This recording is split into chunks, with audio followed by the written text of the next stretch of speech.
우리 지역의 이슈를 다양한 관점에서 소통해보는 시간 시사 토크쇼 이슈앤 팩트체크의 김병재입니다. 자, 각 도와 시, 군, 지자체가 이제 민선 7기가 출항한 지 1년이 지났습니다. 구미의 경우도 참 좋은 변화, 행복한 구미라는 슬로건으로 1년을 열심히 달려오고 있는데요. 어떤 변화가 있었고 또 어떤 가능성을 3년 안에 우리가 볼 수 있는지 다양한 이야기들 함께 나눠보도록 하겠습니다. 세 분의 패널 모셨습니다. 먼저 구미회 김기훈 부회장 나오셨습니다. 안녕하십니까?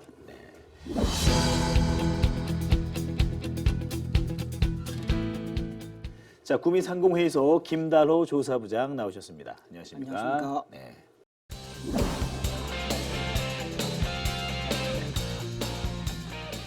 자, 그리고 구미 YMCA 최현욱 시민사업부장 나오셨습니다. 어서 오십시오. 안녕하십니까?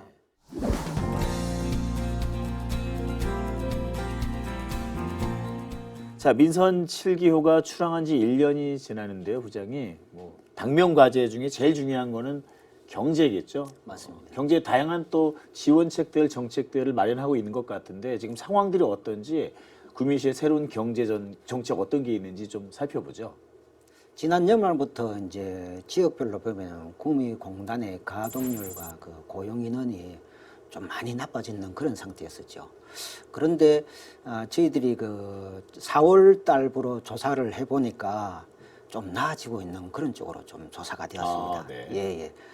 그래서 고용 인원도 보면은 지난 3월까지는 9만 명선이 무너져 가지고 8만 9천 명선 뭐 이렇게 됐는데 지금 현재 9만 129명으로 9만 명선을 회복했고 가동률도 그동안 60% 도였으나 지금 현재 70% 초반대로 지금 현재 회복을 했습니다. 네네. 구명 일자리가 활발하게 지금 논의가 되고 있고 네네.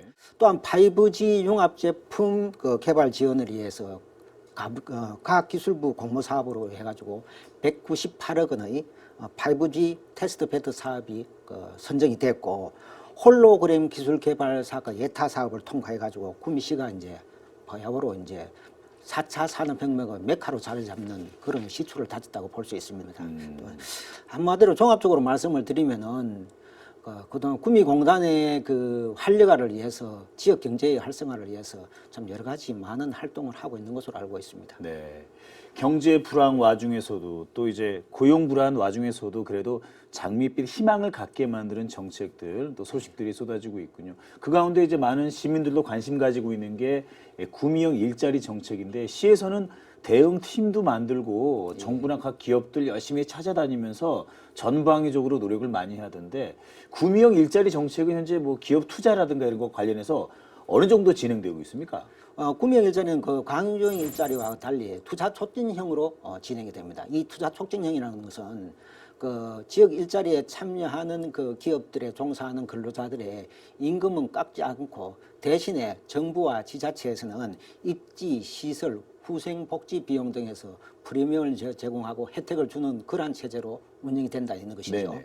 전기 자동차용 2차 전지에 그 쓰이는 양극재를 생산하는 LG화학 쪽으로 가닥이 잡혔습니다. 네. 그래서 이를 위해서 구미시에서는 뭐 일찌감치 노사 상생형 지역 일자리 사업 컨설팅 응모회가 선정이 됐고 또 고용노동사회하고 노사발전재단과 협약을 체결했습니다. 그래서 또 지난 6월에는 LG화학의 그 실사단이 구미 5단지를 둘러보고 갔습니다. 네네. 그러니까 이제 LG화학과의 협상이 그 완료가 되면은 LG화학에서는 2020년 초 그 공장을 착공해서 2022년 초에 완제품을 생산할 예정으로 알고 있습니다. 네.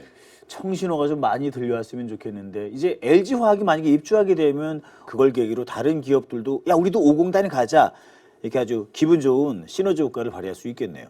어떻습니까? 예, 당연하죠.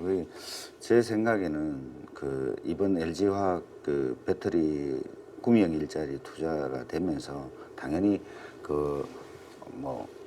LG화학 전체 혼자가 할 수 있는 요새는 기업이 아니니까 그 1차 밴드, 2차 밴드, 3차 밴드도 생길 수 있는 거고 자연적으로 구미라 하는 게 이제 자동차 심장을 만드는 공장이 되면 그 외로 그냥 기존에 옛날에 있던 공정보다 뭐 한 반 정도나 60~70% 단계가 줄어드는 걸로 알고 있습니다. 네.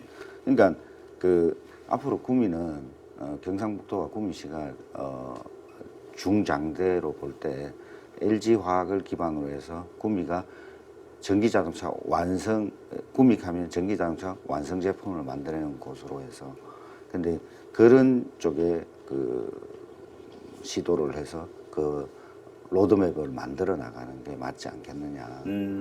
우리가 이렇게 일종의 소재 부품을 구미에서 개발 여건을 만든다면 앞으로 우리가 지금은 힘들지만은 중장대로 볼 때 오히려 구미가 소재 부품 그리고 에너지 분야의 그 메카로 자리매김할 수 있다고 생각이 듭니다. 네. 아무튼 뭐 대기업의 입주를 계기로 다른 기업들도 들어오게 되고 그러면 5공단의 분양률이 전반적으로 높아지는 효과도 기대할 수 있겠네요. 근데 이제 최근에 또 들려오는 악재 중에 하나가 이게 악재인지는 아직 모르겠습니다만 일본의 대한국 수출 규제. 그래서 우리 구미 같은 경우 이제 반도체나 디스플레이 소재 산업이 많기 때문에 혹시 영향을 받지 않을까 걱정이 되는데 뭐 큰 걱정이 없다 이런 얘기도 있고요. 어떻습니까? 우리 그 업체에 대해 가지고 큰 피해를 입힐 것이다. 그래서 삼성전자를 비롯한 그 IT 업체에 대해 가지고 굉장히 그 긴장을 하고 있는 것이 사실입니다. 그렇죠.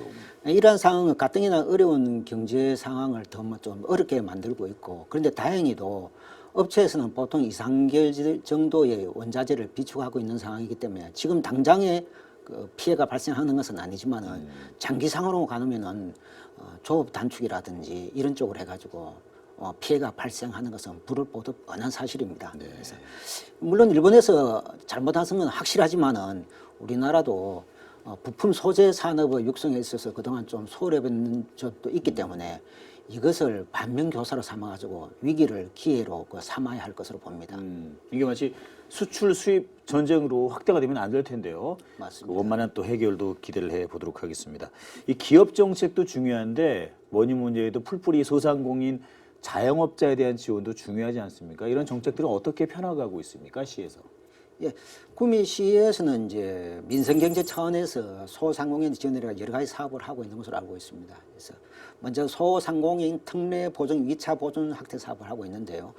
이 사업은 구미시 소재 신용 등급 4등급 이하 소상공인들 대상으로 해서 사업비는 한 9억 정도로 책정돼가 있고 2년간 3% 이자를 지원해주고 있습니다. 또한 다가오는 9월에는 소상공인들의 우수 상품 정신 및 홍보를 위해서 경상북도 소상공인 박람회를 개최할 예정인데 여기에는 구미뿐만 아니라 경북에 있는 23개 시군의 상공인들이 참여하여 자기들의 상품을 홍보하고 또 판매도 할 예정입니다.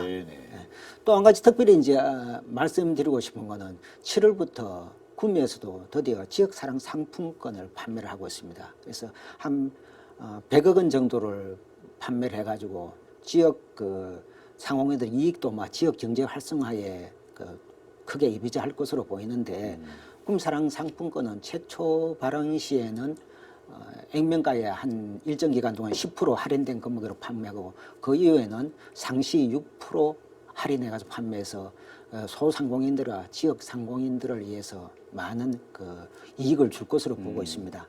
또 이에도 구미시에서는 중소기업들을 위한 그 운전 자금하고 시설 자금에 대한 융자 지원 등 여러 가지 사업을 하고 있고 또한 저희 상공회에서도 중소기업 회원사들을 위해서 여러 가지 지원 사업을 하고 있으니까 많이 이용하여 주시면 고맙겠습니다. 네.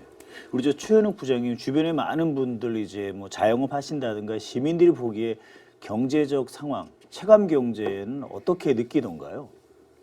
그 대한민국 정부 수립 이후로 그때 80년대 이렇게 뭐 그 올림픽을 거치고 아주 경기가 활성화된 이후에는 계속 이렇게 살기 어렵다는 얘기들이 이렇게 반복돼 왔던 것 같아요. 그러니까 특히 IMF를 거치고 난 이후에는 더더욱 더 물가 상승률이라든지 혹은 일자리 문제 때문에 청년들도 힘들어하고 있고 지역에서도 계속 폐업이 특히 이제 소상공인들이 어려움을 겪고 있다는 얘기들이 사실은 많이 들려요. 그런데 정부의 정책들도 사실 많이 쏟아져 나오고 있고 지자체에서도 노력하는 모습들이 사실 보이긴 하지만 시민들은 아직까지 이제 그런 부분들을 체감하지 못하고 있는 것이 좀 현실인 것 같습니다. 남은 더 3년의 기간 동안 뭐 구미뿐만 아니라 도건, 군의건 간의 다양한 정책들을 또 발빠르게 실행을 해야 할 것 같습니다. 이제 정주 여건도 개선이 굉장히 중요한데 이제 중요한 것 중에 하나가 구미 이슈 중에 KTX 구미역 정차가 있지 않습니까? 우리 김기훈 부회장님 관련해서 또 칼럼도 많이 쓰셨는데 KTX역 구미 정차 빠른 시일 내에 가능할 거라고 보십니까? 어떻습니까? 정부의 그 중앙 정부의 그 의지가 가장 중요하겠죠. 그렇죠. 지금 구미시하고 구미시는 대환영이지만 KTX 정차가 김천시 같은 경우는 반대를 합니다. 그런데 이제 지금 자꾸 이 문제를 거론하게 되면 옆 동네하고 계속 불화가 일어나는 거고. 그 지금 2016년에 이 타당성 조사를 3억 원하고 2018년 1억에 해서 총 사업비를 4억 정도를 했고 지금 올해 그 남부 내륙철도를 국토부에서 건설 계획을 세우면서 그게 연계해서 지금 KTX 보수기 지역이 김천에 있습니다. 네네. 거기서 3.28km를 국철로 연결해서 바로 구미로 들어오는 그 계획을 구미시가 그 중앙정부에 건의를 한 상태입니다. 그리고 구미가 그 어떤 경제적인 활동이나 여건이 되려면 일단은 교통의 편리성, KTX가 반드시 정차되어야 됩니다. 그리고 공항이 있지 않으면 그러니까 어떻게 물류를 생산해서 빨리 이동하고 KTX는 중앙에 있는 그 헤더 그러니까 연구원들이 빨리 이렇게 접근할 수 있는 접근의 용이성을 만들게 되거든요. 그래서 반드시 KTX 역사는 이 구미에 정차가 되어야만 구미가 갖고 있는 어떤 노동력과 생산력을 극대화할 수 있는 하나의 교두보라고 생각합니다. 네. 1차적으로 이제 빠른 교통 그리고 정주 여건 뭐 교육이라든가 휴식 등등 여러 가지 또 과제가 우리에게 남아 있습니다. 우리 최현욱 부장님도 이렇게 생활하시다 보면 우리 구미가 이런 점이 참 부족하다. 시가 노력은 하고 있지만 좀 더 달라져야 할 것은 어떤 것이 있는지 주변 분들의 의견을 전하셔도 괜찮고요. 느낌 좀 얘기해 주시죠. 그러니까 저는 사실 뭐